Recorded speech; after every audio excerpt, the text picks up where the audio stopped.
Hello, how are you? I'm good. Good.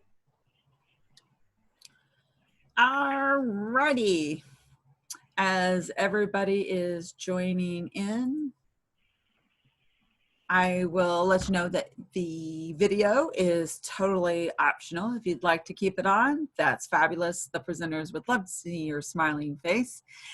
If you would prefer to turn it off, that's okay too. I ask that you keep yourself muted during the presentation. Put your questions that come up in the chat at the end. We will open it for Q&A at the very end. This is being recorded for later use. And our presenters today are Amy Pickard. She is with the Adult Education at IU. At the School of Ed. She's been an IAACE member for a little over a year. We have board member Lara Pastore with MSD Washington Township, and past president and advocacy chair Rob Moore with Monroe County Schools Adult Ed. These presenters are going to take you through all the PIAAC data in session. Take it away, guys. All right. Hi, everyone. I'm going to start. As Jen said, I'm Amy Pickard. I'm a faculty member in the adult education program at IUB. I'm relatively new to Indiana, so I'm happy to be here today and getting to work with the IAACE. I'm going to try and share my screen. Let's see how it goes. It looks like, can you see my screen? Excellent. All right. So I'm going to start my part of the presentation today with a short introduction to the Program for the International Assessment of Adult Competencies, also known as the PIAAC. First, I'll tell you a little bit about what it is, its history and methodology. I'll touch on the findings, and then I'll wrap up with some of the limitations of the study, what it can and can't tell us.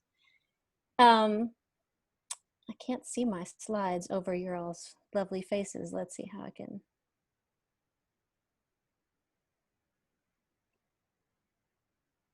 There we go. Now you're at the bottom of my slides. Okay. So PIAAC stands for Program for the International Assessment of Adult Competencies. It's also sometimes called the Survey of Adult Skills. The PIAAC is a tool designed by the OECD, which is the Organization for Economic Cooperation and Development, which is basically an international nonprofit devoted to economic development across the globe. And they worked in partnership with ETS, or Educational Testing Service, which is a nonprofit organization dedicated to educational measurement. You've probably heard of ETS because they developed the SAT, the GRE, the HiSET, as well as the TOEFL and many other standardized tests you may have heard of. The purpose of the PIAAC is to assess and compare adult skills and competencies across countries. And it builds on two previous international comparison studies starting in 1994. So we have a sort of 25-year span of data looking back at comparisons of adult skills internationally. The PIAAC assesses three types of skills: literacy, print literacy, numeracy, and digital problem-solving skills. For adults whose skills are very low, participating countries can opt to include a reading components assessment in order to get a sense of the foundational reading skills adults have mastery of. The test is administered via computer unless potential participants specifically decline to take it on a computer, or if they fail the computer skills assessment test designed to determine whether or not they have enough computer skills. Data collection for the PIAAC is ongoing. In order to participate, at least 5,000 adults from each country between the ages of 16 to 65 need to take the test. Cycle 1 ran from 2012 to 2017, and 39 countries participated. Cycle 2 is supposed to start in 2021. Whether or not COVID will affect that is not yet known, but right now 33 countries are planning to participate. So I want to spend a couple of minutes talking about how to understand the PIAAC results. There are two types of results. There are the international comparison tables, and there's also individual country analyses. Both of these results are based on sorting participant scores in each separate domain, from print literacy, numeracy, digital problem solving, into levels. For print literacy and numeracy scores, results are conceptualized as spread across 6 levels, and for digital problem solving, they're conceptualized as spread across 4 levels. And I'm going to look first at a fairly complicated table. Again, all of this information is hidden by the Zoom information is covering my slides. So if you see across the top, although there's lots of data points on here, I just want to call your attention to a couple of things. Across the top, you'll see the levels for print literacy. And there are below level 1, level 2, level 3, and then level 4 and 5. And if you look at the bars to the right of the list of countries, you'll see a black vertical line separating level 2 from level 3. So the black line is the marker that the test makers believe separates proficient adult literacy from not proficient adult literacy. So everything that's level 3 and above, the makers of the test consider to be proficient adult literacy, and everything that's below level 3, so level 2, level 1, and below level 1 are considered not proficient. Originally, there were only 5 levels to the test, level 1, 2, 3, 4, and 5. But as they administered the test, they found that only a fractional percentage of takers were able to complete the tasks for level 5. So it wasn't even statistically enough to make up a complete level. So they collapsed level 4 and level 5 together. Conversely, they found that many more people than they estimated were not able to complete the tasks designated for level 1. So they created a new level called below level 1. And the countries that are listed on this slide go from order, oops, take it back. There we go. Go in order from Japan on the top with the fewest adults below level 3, all the way down to Ecuador with the most adults below level 3. And if you look, you can see the other thing I want to just draw your attention to is where the United States is on here. It's listed in 2 places. If you look at the OECD average, which is the blue bar going across the middle, you see the United States right above it. United States 2017, and a couple bars above that, there's 2012, 2014. Cycle 1 was done in several phases. But essentially, in both cases, the United States came out pretty well average for distribution of adult literacy skills. So now I've switched to looking at numeracy. It's set up the same way. The levels are the same. The black bar going down the middle is the same. Level 2, level 1, and below level 1 are considered less than proficient. Level 3 and level 4, 5 are considered sufficiently proficient. But if you'll notice that the United States is now substantially below the average in terms of adults, distribution of adults' proficiency skills. I want to show you then also the in-country analysis.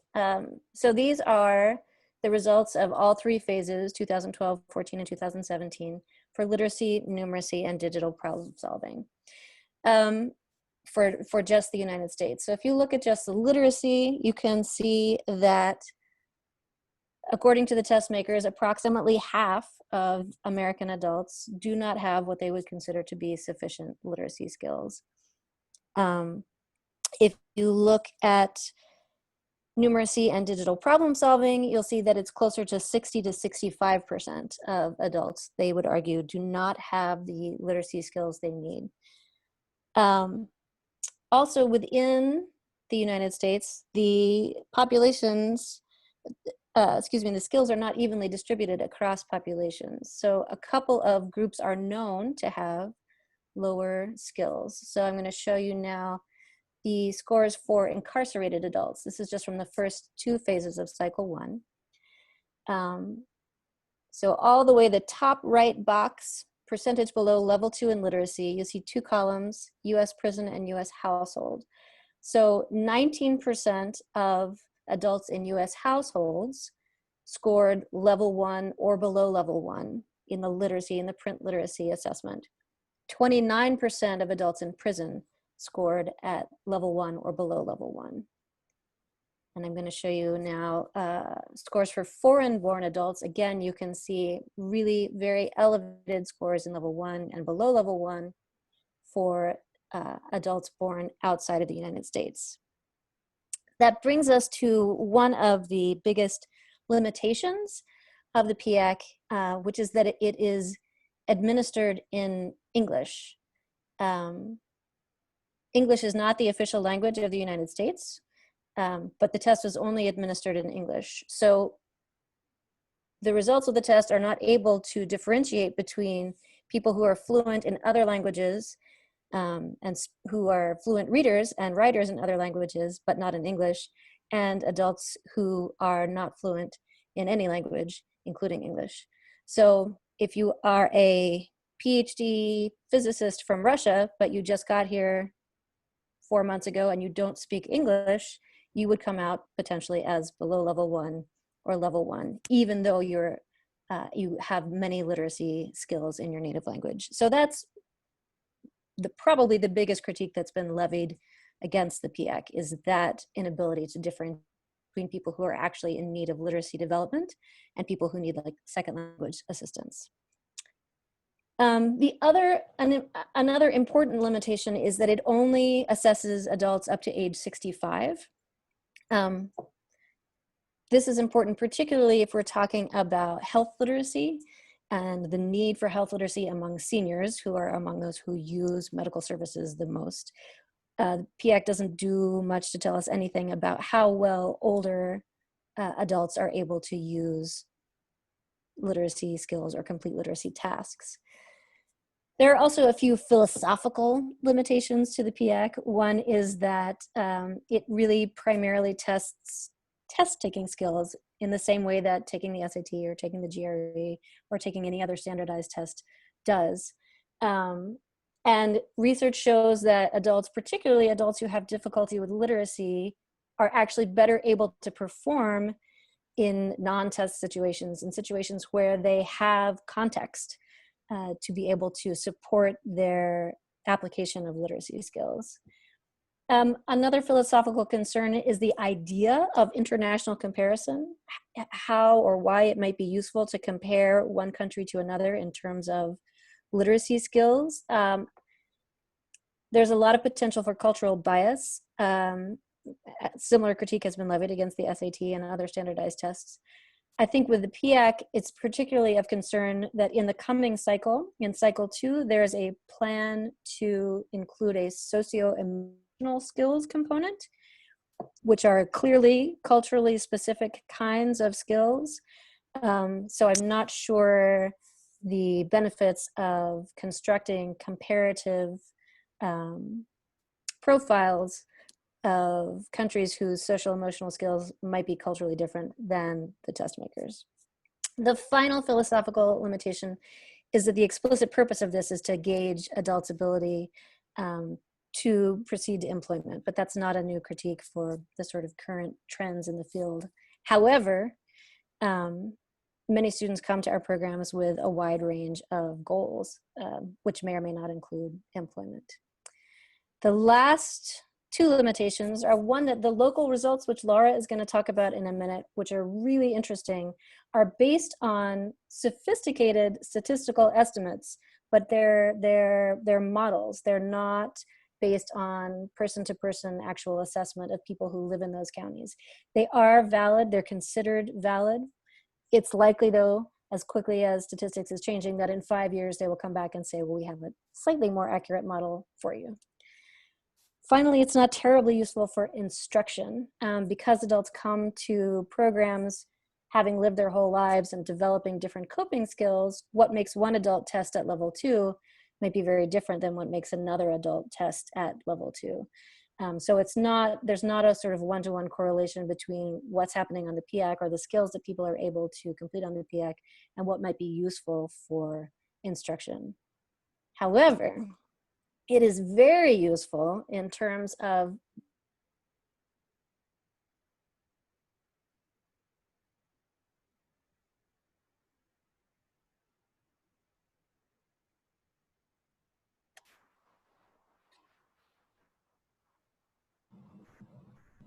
looks like Amy might have froze. Is everybody else seeing that as well? I think so. Okay. I'm sure she doesn't want to be frozen like that, but she'll probably be back in a moment. You just got to the punchline, right? And then I can kind of pick it up from here, and then when she gets back, she can definitely fill in the blanks and kind of close her spot, if that's okay with everyone. Sounds good. She had to leave the meeting the last time her internet went out, and I know she's on a hotspot. Oh, is she back? No. Oh, she really is gone. Okay, so I'm going to share my screen, and going to bring up this. Okay, that didn't work. Let me try again. Share screen. Oh, Amy's back.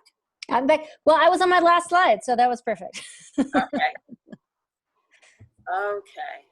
but you were just at the punchline about it's useful for. It's useful for advocacy. It is useful for advocacy. It speaks the same language as policymakers, and the local statistical estimates that Laura is about to share with us are really useful in communicating need.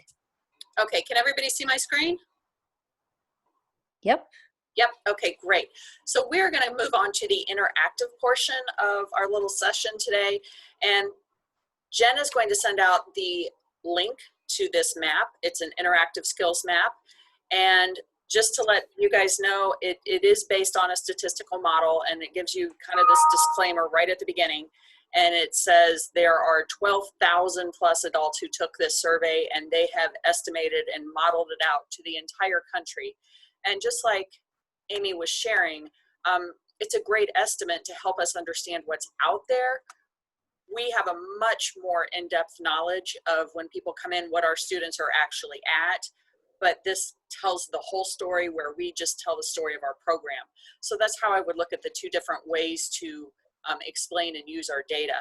So when you jump into this map, it has these fun little map filters over to the left side, and it starts at the top with state versus county, and that is where we're going to begin. So you can see information on a state-by-state level, and just before we jump into specific states, you can see that there is a shading of blue, and it's got the little guide at the bottom, percentage of proficiency level.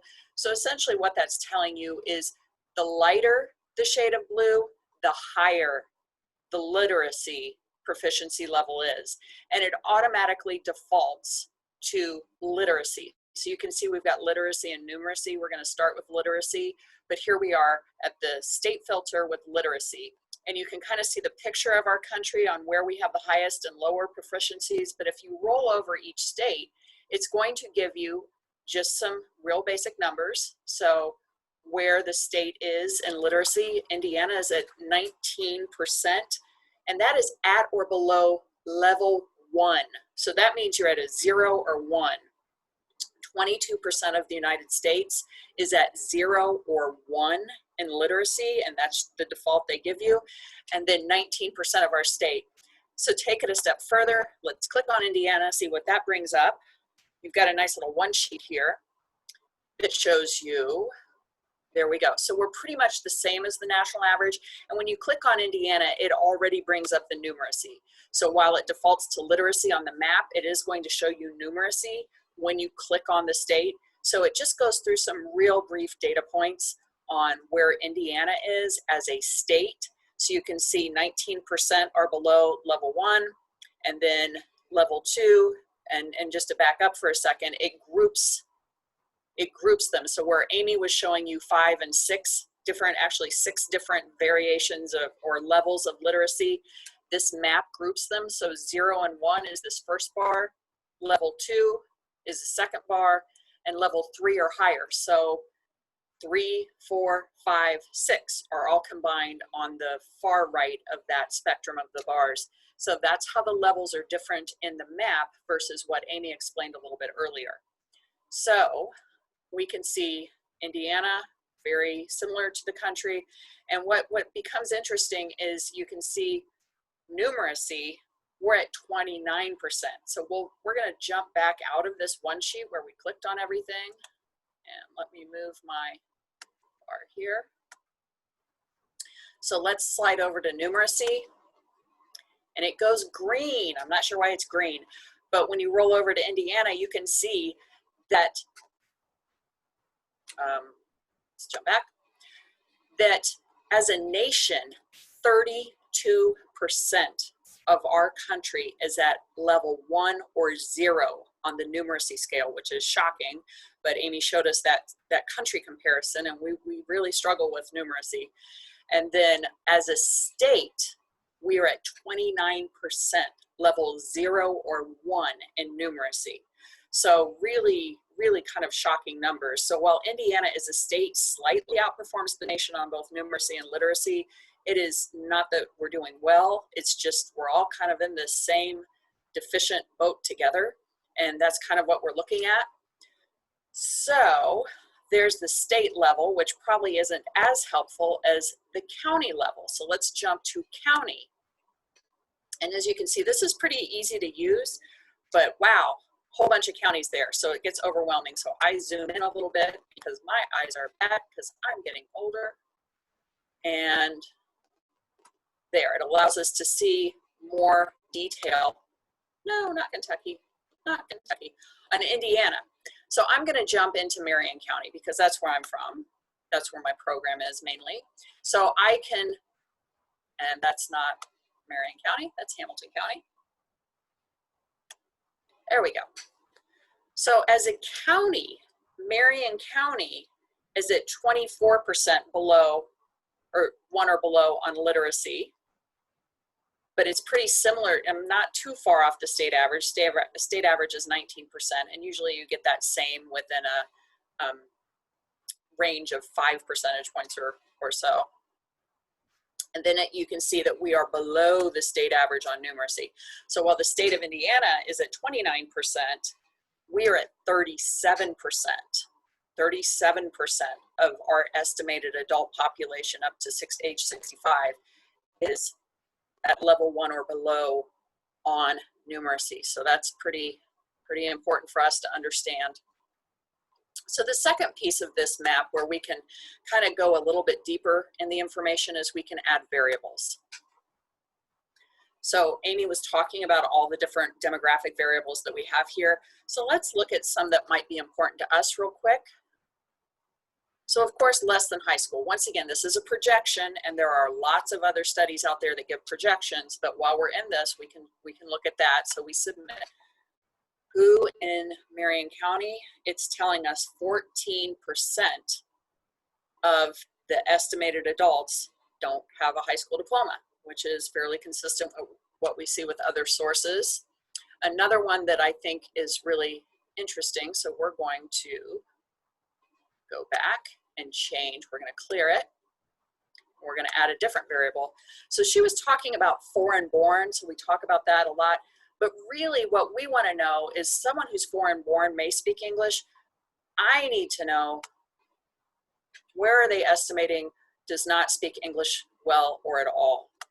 And this is really, really helpful because I know that Maryland, even at the state level, has struggled to find this data. So it is one more data source that could possibly project the need of this group. And it's saying 27% does not speak English well or at all. Now, I don't know if that counts native born people, but it is what their estimates are showing. And this can help us make that case that, you know, there are a lot of people in need of our English language services, as well as our ABE and HSE and work training. So whole different level of data diving, and anyone who knows me knows that I kind of love this stuff. Like when I spent like an hour just like looking around, I'm like, oh my gosh, what's up with LaGrange County? And then all of a sudden I figured out there is a very large population of Amish families and Amish individuals, and that might be why they do not have the traditional education numbers as the rest of the state. So that's kind of a quick deep dive in the interactive skills map. And you know, if you have any questions, I would be happy to try and guide you through them at the end of the webinar.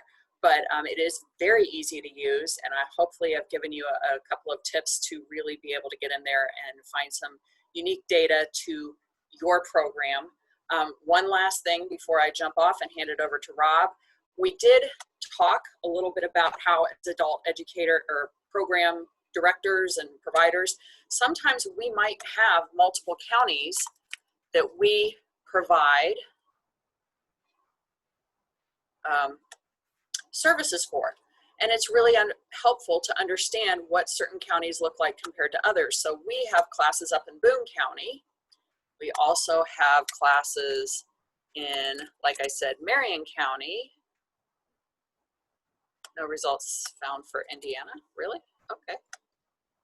So if I want to look at Marion versus Boone, just to give me kind of a overview. There we go, submit. And it will bring up an analysis comparison of the counties. So if you are up in Lafayette or a different region, or, you know, like Warren Township, I know Christy's on the call, that, you know, they have Hancock County as well as Marion. So it just gives you a real brief overview of what each county looks like and gives you a side-by-side. So look at literacy, much higher obviously in Boone than in Marion, and the same with numeracy. But if you have a state legislator who maybe lives in a very high-performing county, you could show them that data, but also if their district would extend to a county in which they don't reside, this is a great way to educate them and just show, wow, things are really great there, but you know, there's a much higher need for your constituency in a neighboring county because they just don't have access to the same types of opportunities as someone in the county in which you reside. So those are a few ideas, and I think that's a good probably place for me to end and let Rob take over, because he has many more ideas on how to use this data to support your program and get our story out there. So I'm going to stop sharing and be done.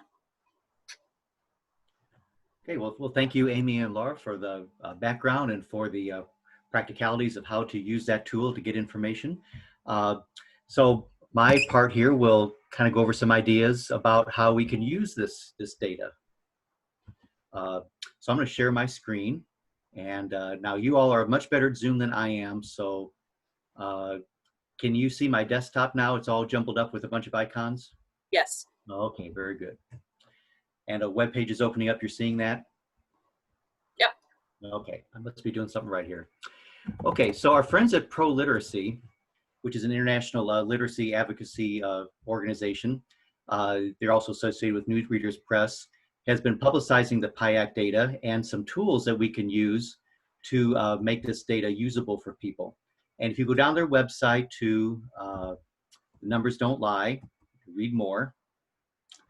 And then we have adult literacy facts.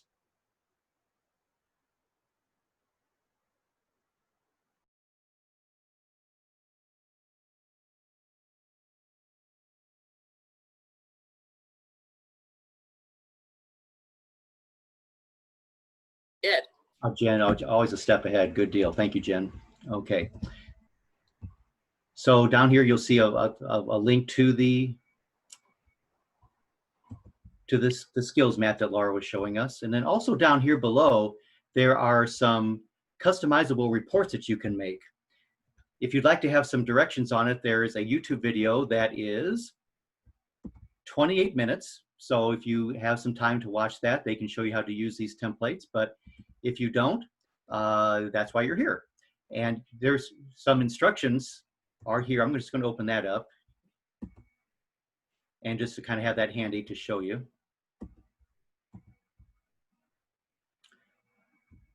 And the different parts of the report that you can edit are on here for you to customize this report. So it's in Word. It's right down here.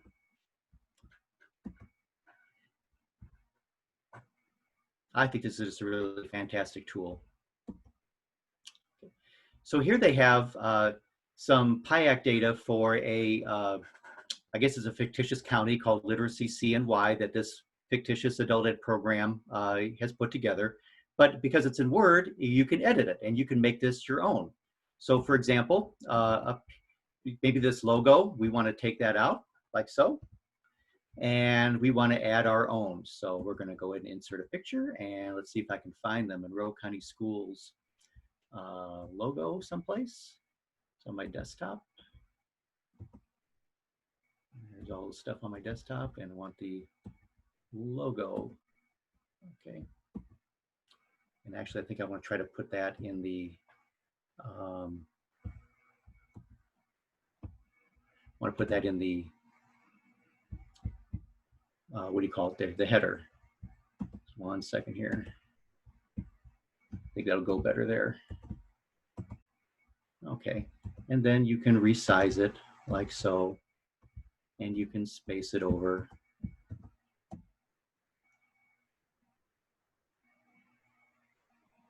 And there you go. So now this is going to belong to the Monroe County Schools Adult Ed program. And if you don't like the term Indiana or Adult Literacy Report, maybe you could make it your adult program report card, or you can change the title of it however you want to. Let's just make it Adult Education Report, or whatever you want to call it. Okay. Here they have some information about the PIAAC data. You can leave it there, but again, it is also editable. Maybe you want to put our mission statement.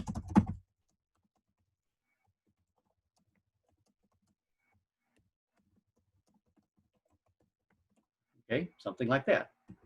Okay. Down here, they've got some tables. It looks like they took from different sources. Let's kind of go through that. The table, of course, you can edit. Let's just say if we're doing it in Monroe County, I maybe change it to Monroe County. Okay, and we state, we can just put Indiana. Okay. And all this data that they took here is from different sources. And you can see from the instructions, if I can get back to that, I'll blow that up for you. Okay, this is the chart we're looking at, and here's some of the data sources that they use to make that table.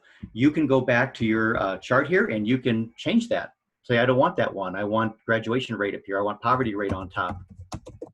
And I want graduation rate. You get the idea.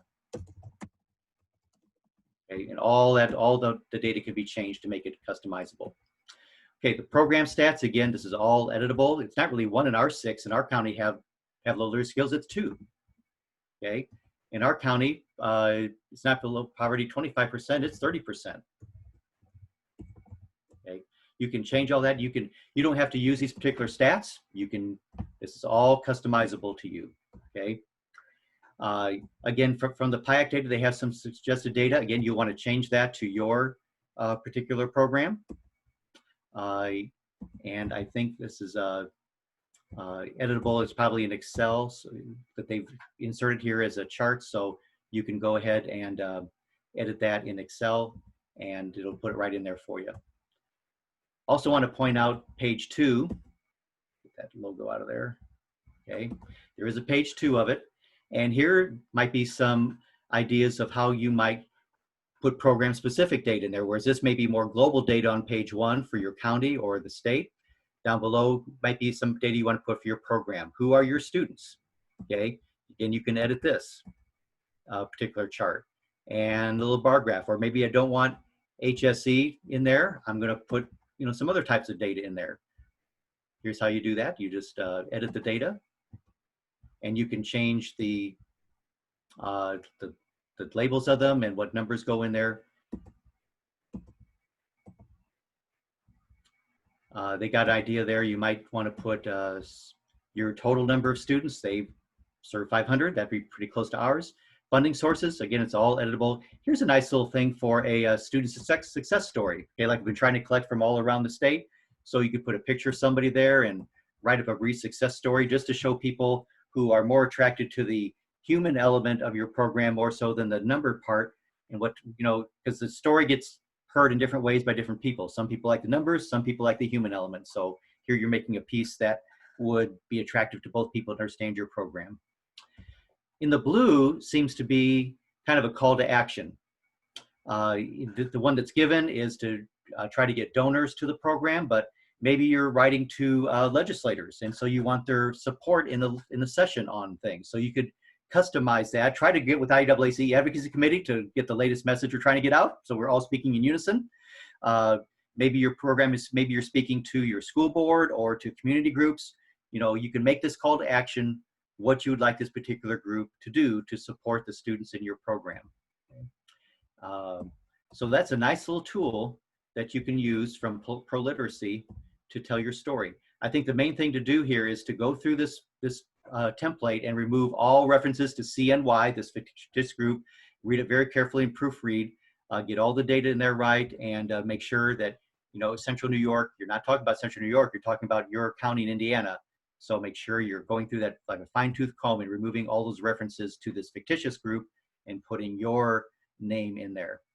And with that, I think that goes over that tool real well. And I would certainly recommend you using that if you're public speaking to a group, meeting with legislators, meeting with your school board or governing organizations so they can understand your program better. And also if you're grant writing, PIAAC data would be really good if you are grant writing, because what do you got to do? You got to make the case with data. PIAAC data will help you do that. The census will do the same. We'll do some data resource for you also. So PIAAC's another source for grant writing process. Thank you, Rob, Amy, and Laura. Let's give them all a hand. We are willing to take questions and answers. Our questions. We have some late joiners here. Excuse me just while I make sure everybody gets in. The good news is that we will be offering this as a recording. You will receive an evaluation link yet this afternoon that will allow you to watch the recording, answer a few questions, and get your PD certificate for your points. So if you would like to go ahead and come on camera, you are more than welcome to do that. And with a simple wave of the hand, we can answer questions. If you'd like to put them in chat, you can put them in chat and we will answer them that way. So who has their first question? Sheila, go ahead. Hi, sorry. Oops, I just turned my camera off again. Okay. I thought it had been postponed till 3, so I came in a little late. I missed at the beginning when you were showing the comparisons of the other countries. Were those other countries, they were tested in their native languages in a similar way to ours, correct? Okay, they weren't tested in English and they do that better than we do. Okay, good. I was.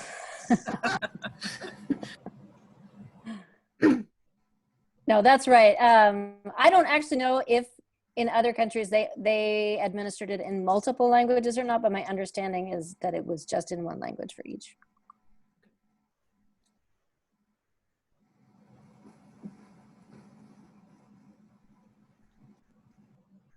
Any other questions? Do thank everybody for their extreme patience, and with the state call going long and with the Zoom being in the wrong time zone, I know that caused some issues as people missing the meeting.